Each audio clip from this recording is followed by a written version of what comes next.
வணக்கம். இப்போ நம்ம பார்க்க போகிற டாபிக் வந்து பார்த்திங்கன்னா மனித வாழ்க்கை. இப்போ எல்லோரும் வந்து மனித வாழ்க்கையில் வந்து நிறைய விஷயங்கள் இருக்குது. பிறப்பு, இறப்பு, இன்பம், துன்பம், வறுமை, வளமை, மகிழ்ச்சி, சோகம், துக்கம், அன்பு, இந்த மாதிரி நிறைய விஷயங்கள் இருக்குது. இதில் வந்து பார்த்திங்கன்னா இப்போ பரபரப்பாக நம்ம லைஃப்பில் எப்போவுமே வந்து போராட்டங்கள் தான் நம்ம மனித வாழ்க்கையில் அதிகமாக இருக்குது எல்லாருக்குமே. இது உண்மை தானே? இந்த போராட்டமான வாழ்க்கை ஏன் அப்படின்னு சொல்லி நம்ம வந்து எல்லாருமே ஒரு கேள்வி இருக்குது எப்போவுமே. எனக்கு மட்டும் ஏன் இந்த மாதிரி பிரச்சனை இருக்குது லைஃப்பில், நம்ம ஏன் மாறாது? அதாவது கம்பேரிசன், அதாவது ஒப்பீடு பார்த்து சொல்லுவோம் ஒவ்வொருத்தரோட. இவங்க நல்லா இருக்காங்க, நான் மட்டும் ஏன் நல்லா இல்லை? என் கூட தான் படித்தார், இவர் நல்லா இருக்கார், என்னோட மார்க்கும் கம்மியாக தான் எடுப்பார், இப்போ இவர் நல்லா இருக்கார். இன்னொரு விஷயம் பார்த்திங்கன்னா, நம்ம எல்லாருமே நம்ம லைஃப்பில் வந்து ஒரு 10 வருஷம் அப்படின்றத நம்ம வந்து சிந்திச்சு பார்க்கலாம். அதாவது இதுக்கு முன்னாடி 10 வருஷத்துக்கு முன்னாடி நம்ம எப்படி இருந்தோம், அடுத்த 10 வருஷத்துக்கு பின்னாடி எப்படி இருப்போம், இதை பற்றி நிறைய பேர் வந்து யோசிப்போம். ஸோ 10 வருஷத்துக்கு முன்னப்பா இதோட விலை இவ்வளோ கம்மியாக இருந்துச்சு, அடுத்த 10 வருஷத்தில் இதோட விலை அதிகமாகும். இப்போ நம்ம இன்வெஸ்ட்மெண்ட்டே பண்ணுறோன்னு வச்சுக்கோங்களேன், ஒரு லேண்டு வாங்குகிறோம், அப்போ என்ன சொல்லுவோம், அடுத்த 10 வருஷத்தில் பாருங்கள் இதோட மதிப்பு எப்படி. அதே போல் லாஸ்ட்டு 10 வருஷத்துக்கு முன்னாடி இதோட மதிப்பு இவ்வளோ தான் இருந்துச்சு, இப்போ நாங்கள் வாங்கி போட்டேன், இப்போ இவ்வளோ அதிகமாக இருக்குது. இதே மாதிரி தான் நம்மளோட லைஃப்பை ஏன் நம்ம சிந்திச்சு பார்க்க மாட்டோம்? அப்படி பார்த்தோம்னா நமக்கு நிறைய விஷயம் வந்து தெரிஞ்சுக்கலாம். எப்படின்னு கேட்டிங்கன்னா, முதல்ல வந்து நம்மளோட ஹெல்த்தை பற்றி யாருமே யோசிக்கிறது இல்லை. இன்றைக்கி ஆரோக்கியம், நிறைய பேர் சொல்லுவாங்க, இன்றைக்கி வந்து இப்போ நல்லா தான்ப்பா இருந்தார், நல்லா தான் நடந்து போய் ஒரு நோயும் இல்லை அப்படின்வாங்க. ஸோ அப்படி இருந்தவர் ஏன் இறந்தாருன்னு சொல்லி எல்லோரும் கேள்வி இருக்கும். திடீர்னு வந்து ஹார்ட் அட்டாக் வந்துருச்சு, அவர் வந்து தூக்கத்திலே இறந்துட்டார் அப்படின்வாங்க. இந்த மாதிரி நிறைய காரணங்கள் சொல்லுவாங்க. ஸோ நிறைய பேர் எதனா யோசித்து பார்த்துருக்கீங்களா அவர் ஏன் இறந்துருக்காருன்னு? அதில் சில பல காரணங்கள் வந்து ஒழிஞ்சிருக்கு. என்னென்னு கேட்டிங்கன்னா, இப்போது நமக்கு நார்மலாக பார்த்திங்கன்னா ஜுரம் அந்த மாதிரிலாம் நிறைய வரும், அடிக்கடி வரும், சளி பிடிக்கும், அடிக்கடி ஏதாவது ஒரு பிரச்சனைகள் இருந்துக்கிட்டே இருக்கும்.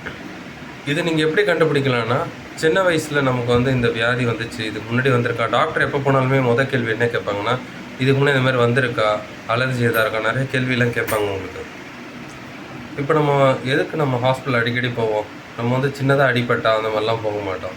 இப்போ ஜுரம் அப்படின்னு சொல்லுவாங்க, இப்போ வந்து பார்த்திங்கன்னா 99 டிகிரி 97 டிகிரி, டாக்டர் சொல்லுவார் நல்ல நெருப்பாக போச்சு டாக்டர். ஹாஸ்பிட்டல் போனோம்னு பார்த்திங்கன்னா ஜுரத்தோட இது வந்து கம்மியாக இருக்கும் சில பேருக்கு பார்த்திங்கன்னா. அது எதனால் அப்படின்னு பார்த்திங்கன்னா, நார்மலாகவே 97 டெம்பரேச்சர்ன்றது நம்ம பாடியில் இருக்கிறது. அதுக்கப்புறம் பார்த்திங்கன்னா டெம்பரேச்சர் மாறும். இந்த பாடி எதனால் ஜுரம் வருது அப்படின்னு பார்த்திங்கன்னா, பாடியில் இருக்க டாக்ஸின்ஸ், அதாவது நச்சுத்தன்மைகள் சொல்லுவாங்க. இந்த நச்சுத்தன்மைகள் வந்து நார்மலாக வந்து நம்ம உடம்புலேருந்து வெளியாகாது. சில பேருக்கு எப்படின்னு கேட்டிங்கன்னா, நிறைய பேருக்கு வந்து வேர்வை வந்து அதிகமாக வருதுன்னு சொல்லுவாங்க. அப்போ என்ன பண்ணுவாங்க, ரெண்டு வேளை குளிக்கணும், அந்த மாதிரி நிறைய விஷயங்கள் சொல்லுவாங்க.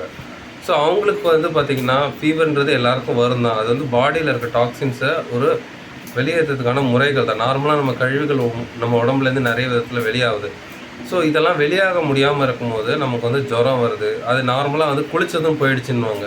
இப்போ நான் குளித்தம்பா போயிடுச்சுன்னா அதுக்கப்புறம் பார்த்திங்கன்னா அடுத்த 2 நாளில் வரலாம், 1 வாரத்தில் வரலாம். இந்தமாரி நம்ம இது வந்து நார்மல் இது தான். ஆனால் சில விஷயங்கள் நம்ம வந்து செக் பண்ணி முன்னாடியே தெரிஞ்சுக்கணும். நம்மளோட ஹிஸ்ட்ரின்னு சொல்லுவாங்க, டேட்டா எப்படி நடந்துச்சு அதெல்லாம் டாக்டர்கிட்ட நம்ம தெளிவாக சொல்லணும். ஒவ்வொருத்தருக்கு ஒரு விதமான வைத்தியங்கள் வந்து பார்ப்பாங்க. நம்ம உடல் ஆரோக்கியத்தை நம்ம பார்த்துக்கிறது, நம்ம டைம் ஒதுக்கணுன்றது எல்லாரோட இருந்துச்சுன்னா நல்லாயிருக்கும். அடுத்தது வந்து பார்த்திங்கன்னா, நம்ம ஹெல்த்து வந்து சில விஷயங்கள் இருக்குது. ஒன்று வந்து ஒருத்தர்கிட்டேருந்து ஒருத்தர் பரவும், இன்னொன்று வந்து ஒருத்தருக்குள்ள இன்னொருத்தர், அதுமாதிரி நிறைய அவேர்னஸ் தெரிஞ்சுக்கோங்க. ஒரு வியாதி வந்ததுமே பதட்டப்படக்கூடாது. அடுத்தது வந்து பார்த்திங்கன்னா, வியாதி வர்றது வந்து பார்த்திங்கன்னா சின்ன வயசுலேருந்தே சில பேருக்கு வந்து அடிக்கடி வருதுன்னு சொல்லுவாங்க. ஸோ அந்த மாதிரி விஷயங்கள்லாம் நம்ம கவனமாக பார்த்துக்கணும். அடுத்தது வந்து பார்த்திங்கன்னா, ஃபுட்டு, சாப்பாடு முறைகள் ஏதாவது சேஞ்ச் பண்ணியிருக்கீங்களா, என்னென்ன வந்து நீங்கள் வந்து ரெகுலராக என்ன இது பண்ணுறீங்க, வெளியூர் போனால் என்ன, அந்த மாதிரி நிறைய விஷயங்கள் வந்து நீங்கள் கவனமாக இருக்கணும். இன்னொரு இப்போ பரவலாக இருக்கிறது பார்த்திங்கன்னா, அதிகமாக வியாதிகள் பார்த்திங்கன்னா அந்த சுகர் சொல்லுவாங்க. சுகர்னாலே பயப்படுவாங்க. இப்போது வந்து பார்த்திங்கன்னா முன்னெல்லாம் வந்து ரொம்ப இது, இப்போ நிறைய அவேர்னஸ் வந்துருச்சு. ஸோ அது எப்படி கண்ட்ரோல் பண்ணலாம், அதாவது ஹெல்த்துக்கு வந்து நம்ம முக்கியத்துவம் கொடுக்கறதுல வந்து நிறைய விஷயங்கள் இருக்குது. ஒவ்வொருத்தரோட உடலுக்கு ஏற்ற மாதிரி அவர் பண்ணார் நானும் பண்ணுறேன் அப்படின்றதுக்கு முன்னாடி ஒரு ஆலோசித்து பண்ணுங்கள்.